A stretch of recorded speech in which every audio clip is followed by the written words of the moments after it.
The economy is crumbling, and if you think it's bad now, just wait, it could get a lot worse. With this presidential election looming, voters care about one thing more than anything else, and that's their wallets. According to this recent Rasmussen poll in Pennsylvania, which is a key swing state, the economy is the #1 concern for voters.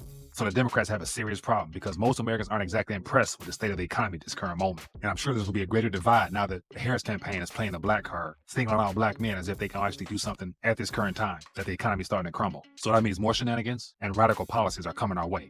Let's talk about this.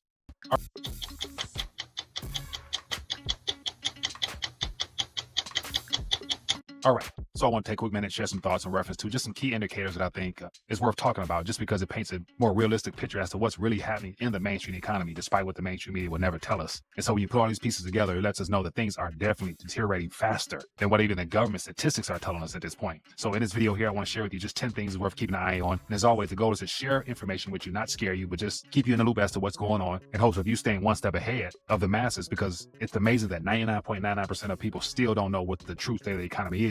But then again, if you're tuned in here, you do. As always, if you guys want more of these little quick takes, hit that thumbs up button, drop a comment down below, share your thoughts on this video here, and let's get some dialogue in the comment section. Then of course, take this and share it so more people will have a chance to allow them to take at least 1 or 2 steps in a different pathway that can hopefully help them get different results.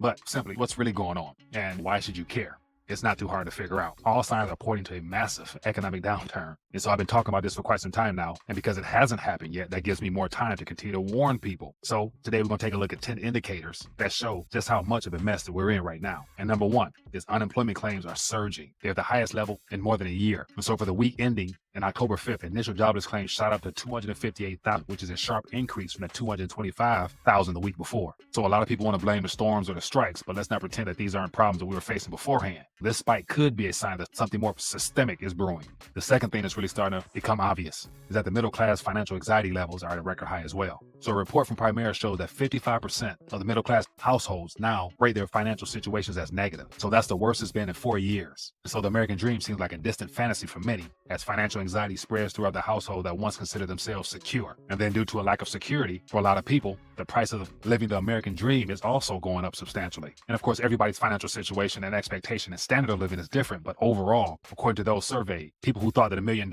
used to mean that you made it, they're thinking completely different now. And according to Investopedia, it costs $4.4 million over a lifetime to achieve what used to be considered the American dream, which is buying a house, raising kids, and taking vacations. And so for most Americans, that number is widely out of reach.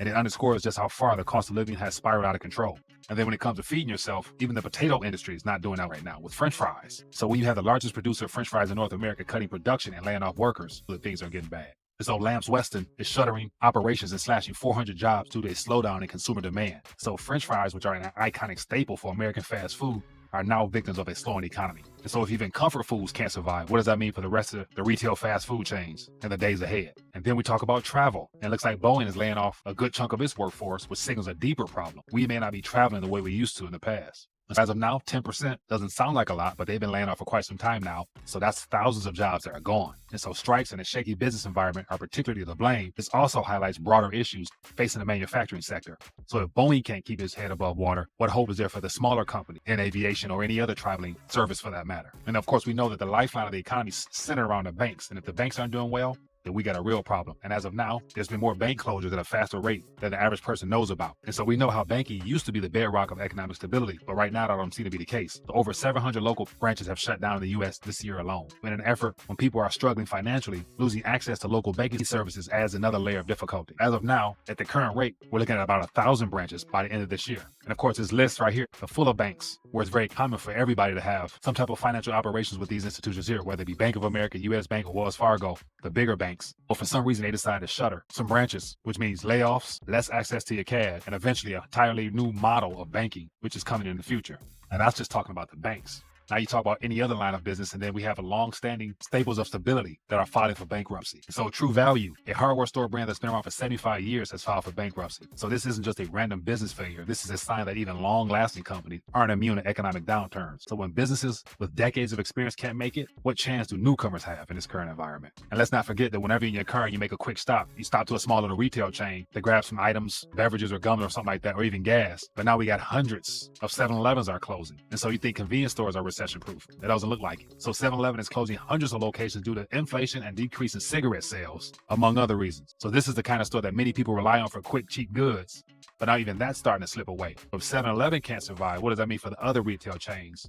They're scattered throughout the country on corners at major intersections. And let's not forget the home building sector, because Home Depot is dumping warehouse space. So now the go-to for all home improvements is unloading 3.2 million square feet of warehouse space. So that's not a small number, to say the least. It's a glaring red flag. So if Home Depot is braced for hard times by shedding space, it's probably because they see rough waters ahead for the housing and the retail sector. And then lastly, everyone loves entertainment. And when you have Disney cutting jobs, things are serious, because Disney is one of the biggest entertainment companies in the world, and it's laying off workers. So around 300 employees in the US have been let go, mostly from the corporate operations. But Disney is a cultural juggernaut. From everything to cartoons to movies to merchandise, you name it. People don't seem to have much discretionary spending to blow it on entertainment these days. But it doesn't help that they started having troubles the moment they went woke, because we all know you go woke, you go broke. But it's sad that even they're feeling the pinch of a cratering economy, which is leading to a shift into how people consume entertainment. Ultimately, what's the key takeaway here? That the signs are all around us and the economy is in deep trouble. Whether it's layoffs, bankruptcy, or sky-high inflation, things are going in the wrong direction. And as this presidential election draws closer, the state of the economy could be the deciding factor for many voters.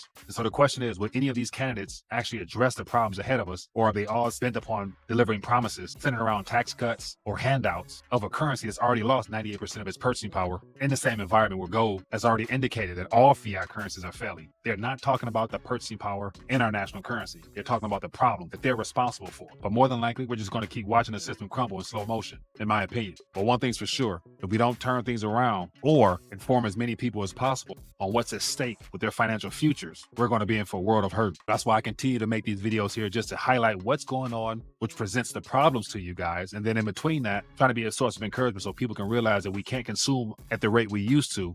We need to get back to some type of productive manner that can create some growth. And it will not happen at the national level. And it starts at the individual, which is you. It requires being intentional and looking for ways to add value in a world that's full of problems. There's multiple ways of doing it, but of course, everybody here who's tuning in and listen to the sound of my voice, you have something to offer. Hopefully you're tapping into it and then delivering it to the world, which puts you in a much better position than those who are used to just consuming it and using without reciprocating the same amount of energy back. But anyway, just take some minutes, share my thoughts, highlight some issues. And of course, from a financial standpoint, the solutions can be found in the description. You either have the Silver Team, where you can become actively involved in the silver community by protecting and preserving your wealth and helping others do the same, or the Goldbacks, which is the most affordable way to accumulate gold that will be a recipient of all this liquidity that's coming pretty soon. So, curious to hear your guys' thoughts. Drop a comment down below. We'd love to get some dialogue back and forth. And then take this, if you found value, share it so other people can find out what's really going on in real time. And I'll catch you guys later.